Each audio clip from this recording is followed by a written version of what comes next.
Cap-Vert. Nous sommes situés à Idjanaoué, en face de l'agence UTB.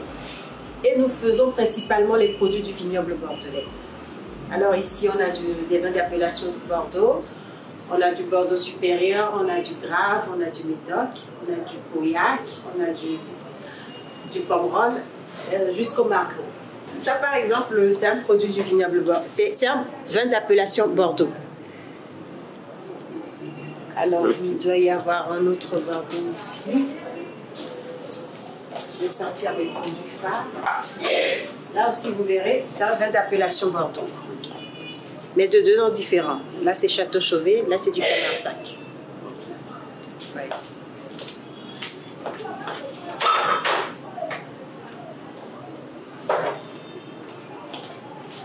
Alors ici, on a un Médoc. Vous verrez, là aussi, c'est du Médoc. La même appellation, mais de deux noms différents. Évidemment, les millésimes aussi sont différents.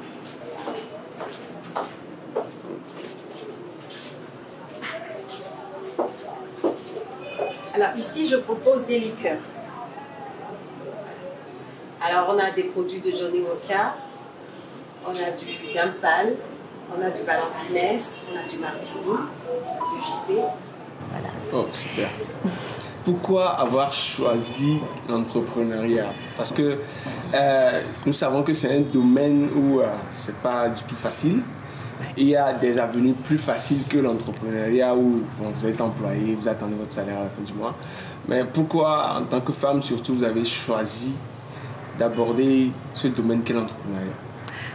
Alors justement, employée, je l'ai été aussi. Je l'ai été. Mon expérience à moi n'a pas été fameuse. Alors, pour ne pas dire que ça s'est soldé par une lourde déception, à un moment donné, il fallait que je reprenne ma vie en main. J'ai décidé d'entreprendre. Et là, je m'en sors plutôt bien. Ah, ok. Et voilà. Déjà, sur le terrain togolais, comment est-ce que vous vous en sortez justement? Parce que nous savons que l'entrepreneuriat, c'est une bonne chose, qui n'est pas facile, bien sûr.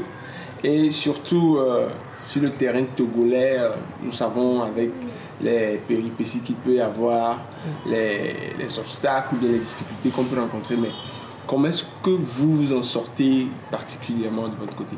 Comment vous vous organisez pour vous en sortir? Alors, j'ai quand même ma clientèle cible. J'ai des moyens que je mets en œuvre pour que... C'est vrai, c'est difficile, mais quelle que soit la période, pour que nous puissions quand même arriver à nous maintenir. Alors voilà, c'est quand même assez interne à Pamkiller. Voilà, sinon, en plus de ça, pour être honnête, c'est vrai que c'est très difficile, surtout ces derniers mois, tout est en pleine chute, pour ne pas dire en décroissance, voilà, c'est ça. Mais on se maintient. Avec la clientèle, vous venez de dire que vous avez une clientèle fixe. Oui, c'est ça. Et j'aimerais vraiment qu'on approfondisse. Parce que ici, en Afrique, oui. Et bon, pour parler particulièrement du Togo, nous savons qu'il y a un certain mindset que nous n'avons pas. Parlant de business, il y a un certain mindset que les locaux n'ont pas forcément, il faut le dire. Et comment est-ce que vous arrivez à gérer? Et pour étendre encore plus loin, côté employé, comment est-ce que vous arrivez à gérer ce mindset-là que je peux dire un peu défaillant, qu'on est en train de travailler, à essayer d'améliorer? C'est réel que la mentalité, surtout du consommateur, quand on n'a pas en l'esprit qu'il faut vraiment, en principe, aller vers la qualité. Parce que surtout quand on parle de boissons, de vin précisément, moi je le dis, ce n'est pas des produits qu'il faut consommer juste pour le plaisir d'en consommer, pour l'envie d'en consommer. Il faut être vraiment à un certain niveau. Il faut être rigoureux avec soi-même. C'est vrai que c'est difficile, mais c'est toute une question de communication. Il faut expliquer tout le temps. Parfois, il nous arrive, surtout à mes débuts dans le vin, quand on donne le prix d'une bouteille de vin, la personne convertit ça tout de suite en nombre de bouteilles de tel autre produit. Donc, c'est vraiment délicat. Oui. C'est vraiment délicat, mais on continue. Il faut discuter, il faut faire comprendre aux gens. Tu nous fais une petite éducation à propos nous expliquer comment ça se consomme ou bien pourquoi faut-il consommer du vin et tout. Juste un petit marketing.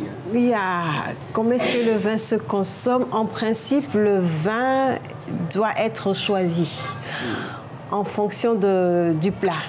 Mais qu'il y a quand même des produits qui sont assez souples en la matière et qui épousent tout type de plat. Voilà, alors moi j'ai quand même des vins comme ça que je sélectionne pour ma clientèle.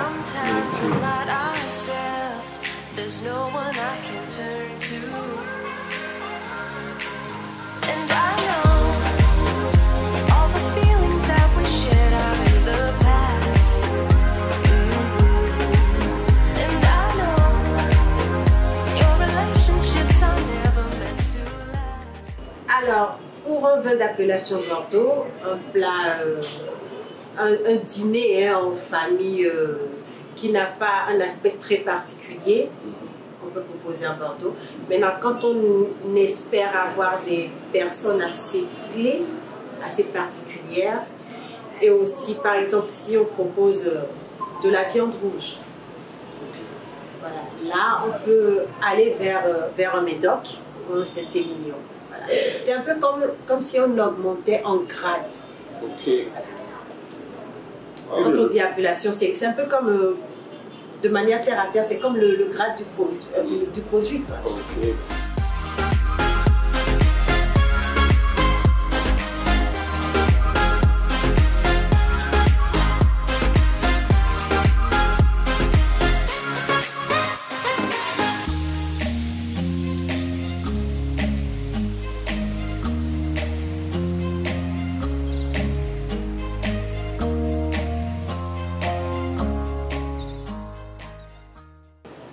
Les liqueurs, eux, se prennent comment? Alors, en apéritif surtout, avant de commencer le repas, ça permet d'ouvrir l'appétit. Donc, le vin ne coupe pas l'appétit, c'est ça? Ça dépend. Ça dépend. On peut toujours proposer du vin en début du repas, mais l'idéal, c'est de commencer par un apéritif et d'accompagner le repas pour ma clientèle. Okay. Ouais. Alors, côté publicité, nous venons de faire une petite publicité, mais côté publicité, comment vous y êtes prise dans le domaine? Parce que quand même, il faut reconnaître que vous êtes l'une des figures féminines qui s'en sort dans le domaine de l'entrepreneuriat au Togo.